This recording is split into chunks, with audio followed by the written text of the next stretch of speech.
mendapatkan 2 penghargaan, yaitu yang pertama dari Miss Universe Award, di mana Yayasan Miss Universe atau Yayasan Miss Indonesia ya, di mana saya mengikuti kegiatan beliau di Yayasan Miss Indonesia ini. Dan yang kedua adalah dari HMKC Ibu Diana, jadi saya mendapatkan penghargaan Social Planner Award di DF.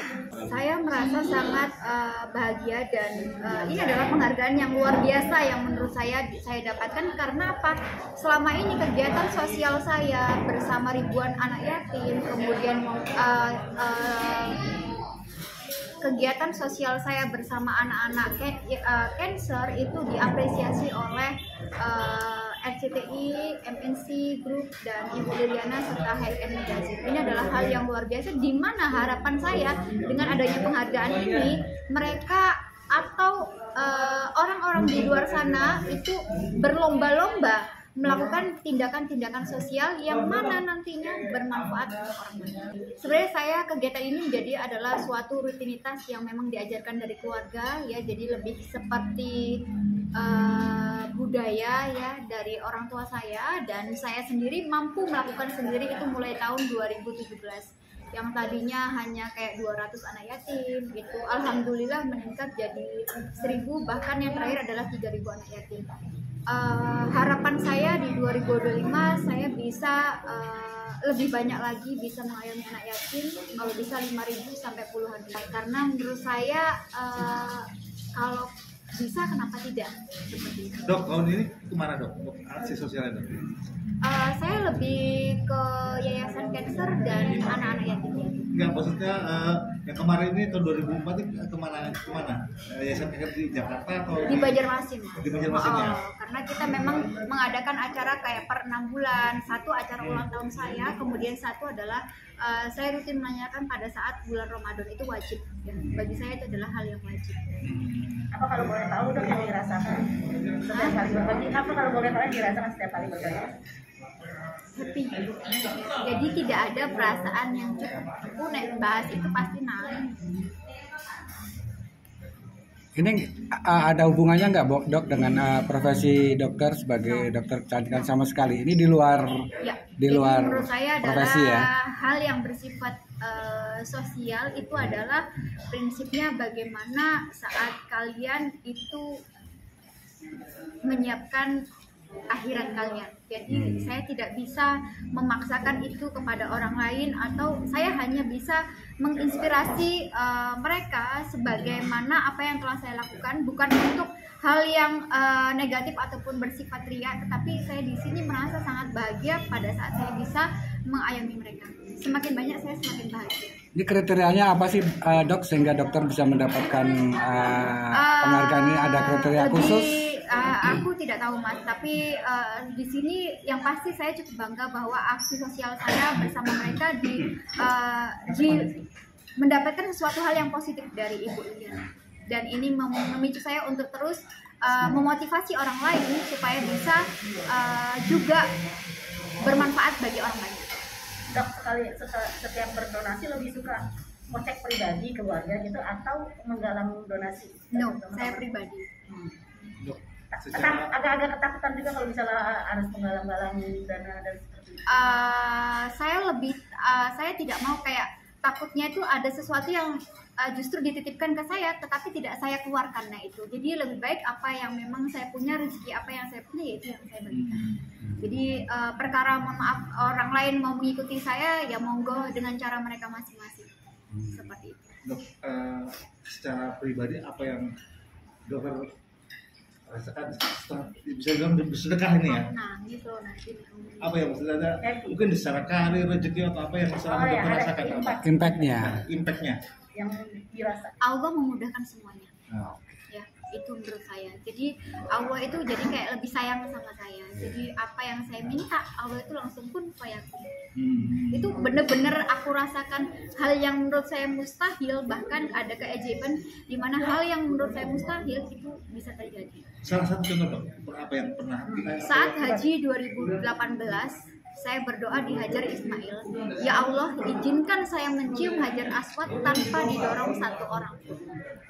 tentu saja saat kita berdoa kita tidak mungkin berikhtiar, kita coba dulu sekali gagal, 2 kali gagal, dan yang ketiga kali itu ada peristiwa di mana Hajar Aswad dikosongkan. Banyak laskar datang ke sana dan waktu itu aku ingat banget ada satu sosok orang ganteng, rapi, berpakaian kerajaan mencium Hajar Aswad tadi. Terus dia melihat ke arah saya, sini, cium Hajar Aswad. Dari situ saya bilang bahwa hal yang mustahil Allah bisa lakukan. Jadi saya dari kejadian itulah yang membuat saya lebih kayak dalam mempersiapkan hari akhir saya. Karena saya berpikir bahwa saya tidak tahu besok saya masih punya waktu atau tidak. Jadi untuk hari ini bagaimana caranya saya bisa berbuat baik untuk orang lain. Lebih ke situ. Jadi konsep hidup dokter sekarang ini antara menyeimbangkan antara dunia dan akhirat itu seperti apa? Lebih, kalau saya dunia menurut saya sudah cukup, Allah mengasihi saya lebih dari cukup, artinya cukup untuk keluarga saya seperti itu, cukup untuk pendidikan anak saya, tetapi saya lebih sekarang itu lebih ke fase ikhlas ya Mas ya. Jadi saya tuh selalu berpikir bahwa apa yang Allah takdirkan hari ini yaitu adalah jalan Allah, skenarionya Allah, dan ya bagaimana caranya saya mempersiapkan masa akhir saya. Karena kita tahu terkadang sholat kita tidak khusyuk ya, selama kita masih bisa berbuat baik sama orang, kenapa tidak? Karena kenapa kok saya, dan bahkan orang tua saya pun selalu mengingatkan pada saat ketemu saya itu selalu satu Mas, mereka tidak menanyakan sholat saya, mereka menanyakan kayak gini, nak sudah bersedekah, itu saja yang mereka tanyakan. Dan ternyata dalam surah di Al-Quran memang saat manusia itu wafat dan ingin dikembalikan ke dunia, dia cuma minta satu, ya Allah izinkan saya kembali ke dunia untuk bersedekah, bukan untuk sholat. Kenapa?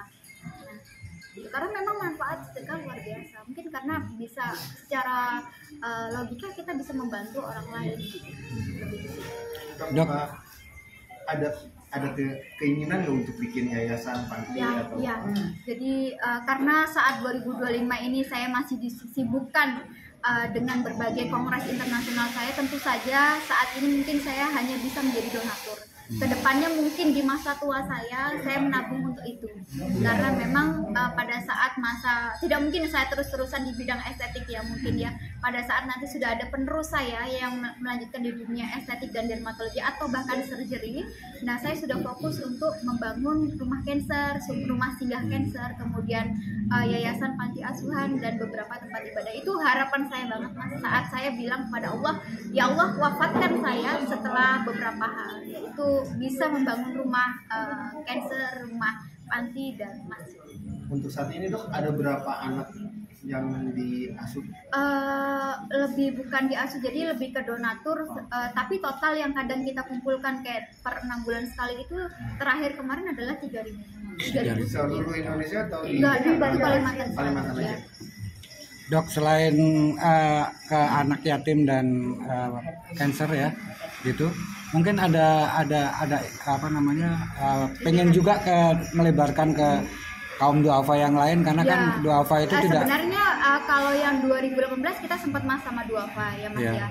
Tetapi karena di Banjarmasin keterbatasan hotel ya tidak bisa menampung sampai 4.000, itu kita lebih kesusahan. Jadi kita lebih kayak memprioritaskan anak yatim, karena gini Mas, saya berpikir seperti ini, kenapa kok anak yatim? Mereka tidak mempunyai orang tua, mereka tidak, mohon maaf, kadang makan enak mereka nggak pernah gitu ya. Mereka tidak mempunyai fasilitas, mungkin sekolah mereka gratis karena sekarang banyak sekolah-sekolah negeri kan gratis, tapi mereka tidak mempunyai kayak tas yang layak, selimut yang hangat ya, kemudian kayak sajadah yang empuk. Nah aku lebih ke situ Mas gitu. Jadi memang hal kecil tapi mereka nggak bisa dapatin itu, kadang kasihan gitu, lebih ke situ sih Mas. Jadi kenapa kok nggak ke kaum duafa? Kayak kaum duafa kita lebih kayak ke bantuannya tuh dalam bentuk mereka butuh apa nih di panti jomponya, nah lebih ke situ, lebih ke fasilitasnya. Ada nggak perhitungan khusus, umpamanya ini 6 bulan ini saya keluarkan untuk anak yatim atau cancer sesuai dengan 2,5% zakat saya gitu, atau seini aja? Saya tuh lebih kayak ke gini. Jadi kalau misalnya kita mau kayak bersedekah ya oh hari ini misalnya atau tahun ini saya mampunya berapa ribu anak yatim kita. Gitu. Jadi nggak pakai. Saya tidak berpikir lagi maksudnya uang tabungan saya habis tidak. Oke. Jadi memang saya lebih kayak ke apa yang memang saya bisa berikan, saya beri, optimalkan. Bahkan kalau misalnya pun hari ini saya harus kayak sejedah berapa ribu, kemudian jadi anak yatim itu pada saat pulang mereka happy mas karena dapat sajadah, dapat Al-Quran, dapat selimut gitu kan ya. Selimutnya tuh kayak yang nggak pernah mereka temui gitu loh mas, selimut bulu-bulu gitu ya. Terus fasilitas kayak alat-alat ke sekolah itu mereka kayak happy pulangnya. Dan hal yang membuat saya kayak terharu adalah pada saat mereka kita bisa mengusap kepala anak yatim. Itu membuat saya terharu karena sekecil itu ya mereka nggak punya ayah sama ibu ya, tapi Allah itu adil gitu, mereka mampu gitu loh. Coba kayak saya mungkin saya nggak mampu.